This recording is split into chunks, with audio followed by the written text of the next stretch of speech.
हाँ जी मेरे प्यारे वीरो, तुहाडा वीर शिल्प कलाकार गुरमीत सिंह राठी सोहना पंजाब चैनल वेखण वाले सारे वीरां नूं प्यार भरी सत श्री अकाल वीर जी। जो कि साडे पंजाब दे किसानां दा बहुत ही सोहना चैनल पंजाब दे उत्ते जो कि सानूं फसलां प्रति बहुत जागरूक करदे ने साडे Veer ji.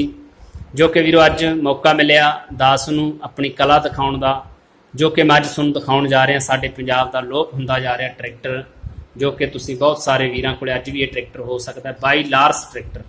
By Lars tractor जो कि बहुत ही पुराना ट्रैक्टर तुहाडे वीर ने बहुत चिर तो मन दे विच रीस सी कि तुहानूं तैयार करके दिखावां।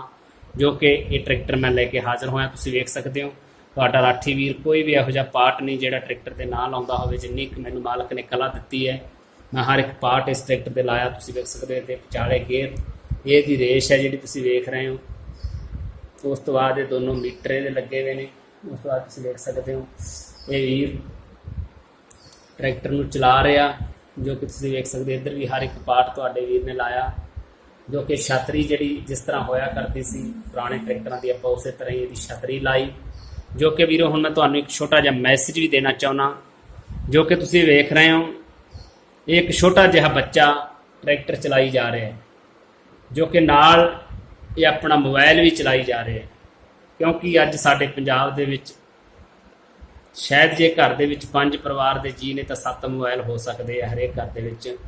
क्योंकि सानू नैट ने भी सानू सहूलत भी है। असीं ये नहीं कहते भी नैट नहीं चलाउणा चाहीदा, पर जदों असीं कोई मशीनरी चलाउने आ उदों सानू मोबाइल नहीं चलाउणा चाहीदा, तां जो कि बहुत वड्डा हादसा हो सकता है। तुसीं वेख सकदे हो पूरा ध्यान मोबाइल दे विच है। अगे नूं कोई पता नहीं लग रहा कि मेरा ट्रैक्टर सही जा रहा है ਜਾਂ मैं जिस रस्ते ते जाना अपनी साइड ते सही जा रहे हैं। ਵੀਰ बहुत ਵੱਡਾ ਹਾਦਸਿਆਂ ਦਾ ਕਾਰਨ बन सकता है। ਸਾਨੂੰ ਇਹਨਾਂ ਗੱਲਾਂ ਦਾ ਧਿਆਨ ਰੱਖਣਾ ਚਾਹੀਦਾ ਹੈ। ਜਦੋਂ ਵੀ ਅਸੀਂ ਕੋਈ ਵੀ ਮਸ਼ੀਨਰੀ ਚਲਾਉਣੀ ਹੈ ਤਾਂ ਸਾਨੂੰ ਮੋਬਾਈਲ ਦੀ ਵਰਤੋਂ ਨਹੀਂ ਕਰਨੀ ਚਾਹੀਦੀ।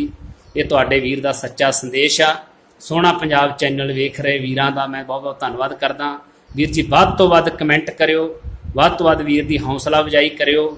ਜਦੋਂ ਵੀ ਬਠਿੰਡਾ ਮਾਨਸਾ ਰੋਡ ਲੰਘੋ ਤਾਂ ਤੁਹਾਡੇ ਵੀਰ ਦਾ ਰਾਠੀ ਕਲਾ ਕੇਂਦਰ जिस वीर ने 9 सालों के तुसीं वेख सकते हो तुहाडे वीर ने बहुत सारे पंछी बनाए, बहुत सारे ट्रैक्टरां दे मॉडल तुसीं वेख सकते हो तुहाडे राठी वीर ने बनाए। जो कि सारा म्यूजियम तुहाडे वीर दा एक बार जरूर वेख के जाओ। तुहाडा अपना राठी वीर, तुहाडा अपना राठी वीर वध तो वध कमेंट करियो, वध तो वध शेयर करियो। तुहाडे वीर दा बिल्कुल नवां ट्रैक्टर मैनूं आस है तुसीं बेहद प्यार दिओगे वीर जी। तुहाडा अपना राठी, तुहाडा अपना राठी वीर।